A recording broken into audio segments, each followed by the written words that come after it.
Hannah coming to you from the Beehive.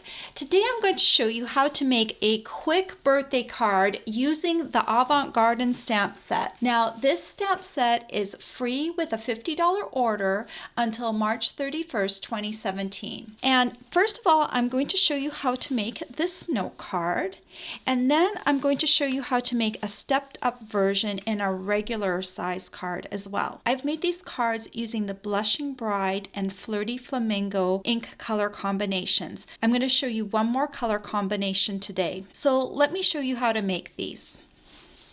To start off with, you're going to need a package of Whisper White note cards and envelopes. And I'm just going to slip out one of the note cards here. And I'm going to also use some grid paper to protect my work surface.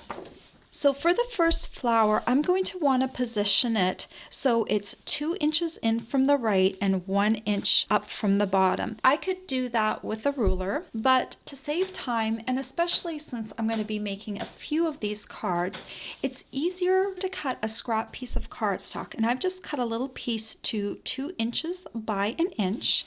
And then I can set it on the corner of my note card and use a pencil to mark the top left corner. And that's going to be where I'm going to position my first flower. So we're going to start off using the Soft Sky ink pad. And let me open this up. So the neat thing about the Avant Garden flower is it comes with a single flower here. And you might have noticed in my intro that I have this much bigger flower. So I'm going to show you how to make that flower. We're just going to start off by inking up the flower in the Soft Sky, and you're going to notice that down here in the center bottom of the flower that there's a little indent, and that's where I'm going to position the pencil mark when I come down over top of my card. So in that little indent, you're just going to put that pencil mark right down in there, and you're going to stamp it. So it's going to look like that. We need to stamp this flower 3 times to make the flower that I want. So we're going to turn the card a little bit. I'm going to position this middle petal with this end petal right here. And that little indent is going to go right where the other indent was. So just position it like that. And I think you can see here, see this end petal right here? It is pointing right up that middle petal, and that second flower came in right around the same spot as where my first flower was. Now to finish this flower off, these 2 petals over here overlapped, and that's where I'm going to position my middle petal again.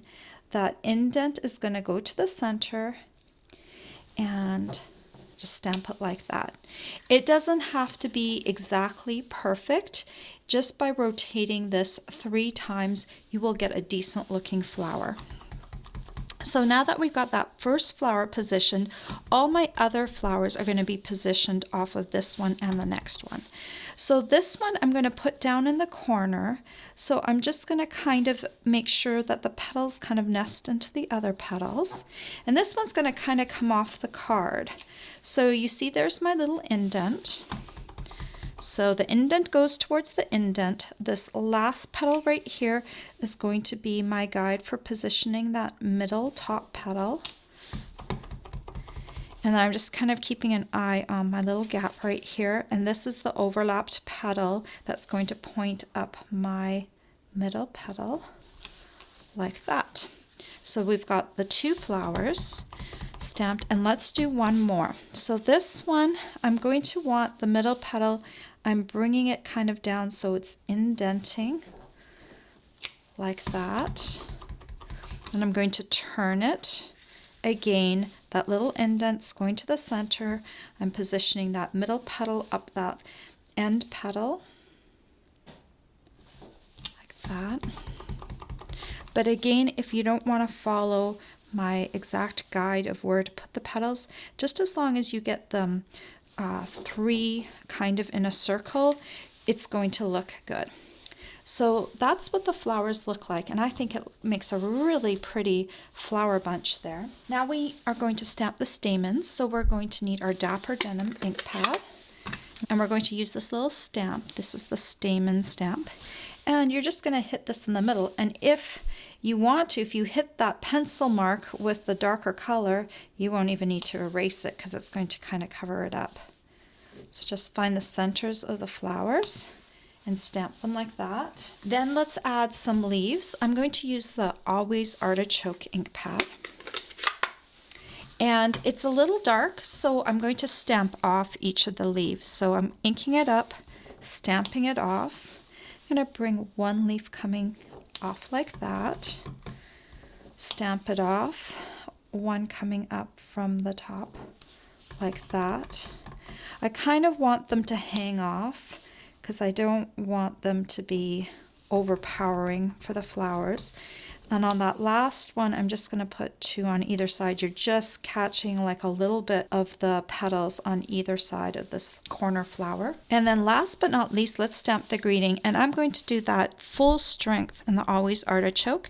And I'm using the Happy Birthday Wishes from the same stamp set, the Avant Garden stamp set. And I'm just going to stamp that down at the bottom. So to finish off the card, basically all you need to do is fold it, and I'm going to use my bone folder to smooth down that fold. And there we go. This was a really easy card to produce, and I love how this flower looks so much fuller than just the original flower. So this is the note card. Now let me show you how to make the full-size card. So for the full-size card, we're going to need a card base. So I've cut a piece of cardstock in half, and I've cut it to 11 inches by 4 1/4 inches, and I've scored it in half at the 5 1/2 inch mark. So I've got my platform here, and we don't need the thin die adapter because we're going to be doing embossing. So let me take that off. I'm going to need a cutting plate down. We are going to be using the Petal Burst embossing folder, and I think this folder looks really nice because it matches the shape of the petals in the Avant Garden stamp set. So we're going to take our card base and we're going to put it inside the embossing folder, and we need to line up this score line with the edge of the leaves. So I'm just kind of looking for the edge there. Okay, that looks good. So I'm going to put it down, and then I'm going to take my second cutting plate and put it on top, and then we're going to run this whole thing through the Big Shot.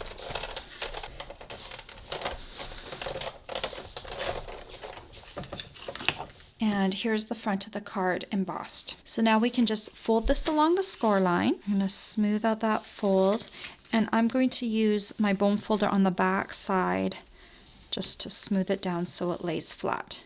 We can set this aside for the moment. Let's bring back the grid paper to protect our work surface, and we're going to stamp again. This time I'm going to use a piece of thick Whisper White cardstock that I've cut into a 3 1/2 inch square. Again, I want to position my flower 2 inches from the right and 1 inch from the bottom. So I've got my little cheater piece right here, and I'm going to place that on the corner.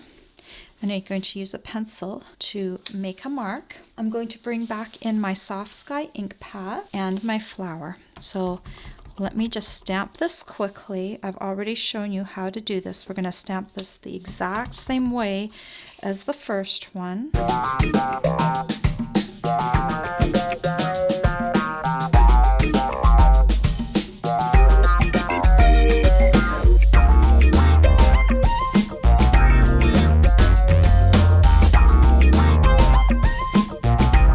And then we just need to stamp the Happy Birthday greeting. And this placement is just a little bit different. I'm going to put it up at the top left corner here and just stamp that right down like that. Then I've cut a piece of Dapper Denim cardstock to 4 1/2 inches by 3 3/4 inches. And I'm just going to take some Tombow liquid glue, and I'm going to put some dots of glue on the edge like that, and I'm just going to position this on the right side of my piece. Just make sure you have equal distance on the top, the bottom, and the one side. We're going to leave a bigger margin on this side because that's where we're going to tie some ribbon. And for that, I've got some Dapper Denim ruched ribbon. This ribbon is awesome. It looks so pretty on a card. So to decide how much I need, I just kind of bring it together, and I give myself maybe 1.5 inches on both sides to make sure I have enough room to tie it. I'll cut that off. I'm going to tie this into a knot. Just going to bring it down in the knot. And I've got some locking tweezers here that I got in the jewelry section of a craft store, and they just help me to hold down my knot while I tie it. So I'm just going to bring that in like that. That looks pretty good. And then just need to cut off the little ends here. So let me put some dimensionals on the back of this piece. These are little foam dots that will help the piece be just raised up just a little bit from the card, giving it just a little bit of dimension. They're double-sided, so now I have to remove the backings. Okay, so I've got all the backings removed off my dimensionals, and now I'm just going to bring in my card base. And this card base is going to open up a little differently than some because we're going to open up from the side, but I like that. Make sure your front panel is facing the right direction. And then I just like to center this on my card front like that. Isn't that pretty? And so let's bring in the other cards that I made earlier, and you can see how pretty these are, and you can stamp these in other color combinations. I just like to use a lighter color for my base flower and then a darker color for the flower center. Always Artichoke is a very neutral green, so it will look nice with many different color combinations. There you go, a quick card and a slightly more detailed card using the same layout and the same color combinations. All the supplies you'll need to make these birthday cards are available for purchase or to earn on my blog. I hope you've enjoyed this tutorial. Bye for now. If you like this tutorial, be sure to check out all the free with purchase tutorials available on my blog. The note card mailbox tutorial is just one of the exclusive tutorials that you can choose free with a minimum purchase in my Stampin' Up! Store.